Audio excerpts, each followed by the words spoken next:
નમસ્કાર દર્શક મિત્રો, હું છું એડવોકેટ સોનલ બારિયા. આપ સર્વનું સ્વાગત છે મારી ચેનલ લીગલ ભવ્ય જ્ઞાનમાં. દર્શક મિત્રો, સરકારશ્રીએ જે પણ સબ રજિસ્ટ્રારની કચેરી છે ત્યાં આગળ દરેકને આદેશ આપ્યા છે કે જે ખુલ્લા પ્લોટવાળા જે પણ દસ્તાવેજો છે તે દરેક દસ્તાવેજને તપાસ કરવા અને ગયા 2 વર્ષની અંદર જેટલા પણ ખુલ્લા પ્લોટ તરીકેના જેટલા દસ્તાવેજો થયા છે એ દરેકનો ચકાસણી કરીને તેમનો જે પણ રિપોર્ટ છે તે 30/4/2025ના રોજ એટલે કે આવતીકાલ સુધીની અંદર સબમિટ કરાવવાનો રહેશે. દર્શક મિત્રો, આવો જે નિર્ણય છે એટલા માટે લેવામાં આવ્યો કે જંત્રીના જે દર છે અથવા તો દસ્તાવેજનો જે દર છે તેની અંદર કેટલીક ગેરરીતિઓ થઈ રહી છે. એટલા માટે દર્શક મિત્રો આ નિર્ણય લેવામાં આવ્યો છે. એટલે જેટલા પણ બાંધકામવાળી મિલકત છે તેનો જ્યારે દસ્તાવેજ થયો છે તેવા સંજોગોમાં દર્શક મિત્રો એ જે બાંધકામવાળી મિલકત છે તેને ખાલી ખુલ્લો પ્લોટ છે તેવું દર્શાવીને તેનો દસ્તાવેજ કરી નાખવામાં આવેલ છે, પરંતુ ખરેખરની અંદર તે ખુલ્લો પ્લોટ ન હોય અને ત્યાં આગળ જે તે બાંધકામ થયેલું હોય છે. તો દર્શક મિત્રો, આ જે ખુલ્લા પ્લોટવાળા દસ્તાવેજ છે તે કરવાથી જો બાંધકામવાળી મિલકત હોય અને તેનો ખાલી ખુલ્લો પ્લોટ છે તેવું દર્શાવીને જો તેનો દસ્તાવેજ કરવામાં આવે તો દસ્તાવેજનો જે પણ સ્ટેમ્પ ડ્યુટી છે તે ઓછી ભરવાની આવે છે. તો દર્શક મિત્રો, આ રીતે જે પણ સ્ટેમ્પ ડ્યુટીની અંદર ગેરરીતિઓ દર્શાવવામાં આવેલ છે તેને ચકાસવા માટે આ જે નવો જે આદેશ છે તેને બહાર પાડવામાં આવેલ છે. તો દર્શક મિત્રો, જે પણ વ્યક્તિએ આ રીતનો જે દસ્તાવેજ છે તે કરેલો હશે તો તે વ્યક્તિને દંડાત્મક પગલાંનો સામનો કરવો પડશે.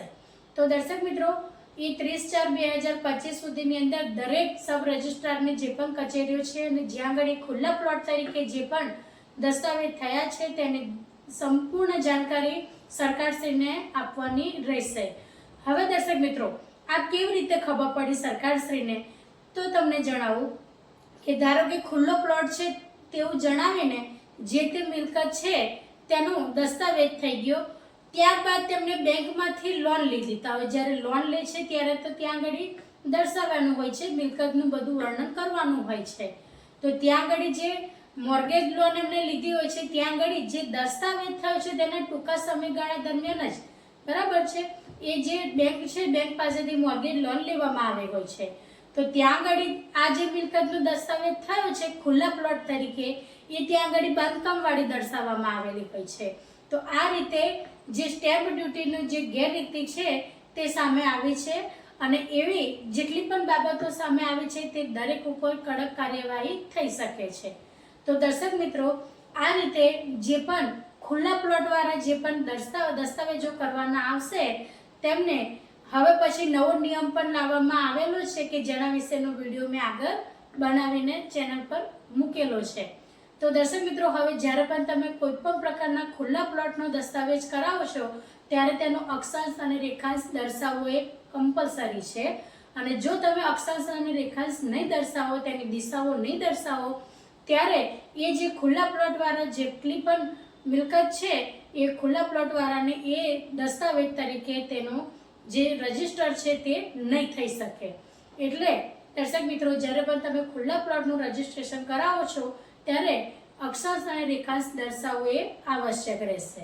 તો દર્શક મિત્રો, આ હતો જે તમારો ખુલ્લા પ્લોટ તરીકેનો દસ્તાવેજ કરેલો છે પરંતુ તમે તેની ઉપર બાંધકામ કરેલ છે તેવી મિલકત માટેનો વિડીયો કે જેની અંદર તમે જો કોઈ પણ પ્રકારનો સ્ટેમ્પ ડ્યુટીને લઈને ગેરરીતિ કરી હશે તો તમારી પર કાર્યવાહી થઈ શકે છે.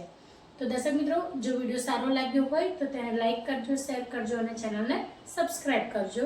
આજના માટે આટલું જ. જય હિન્દ, જય ભારત.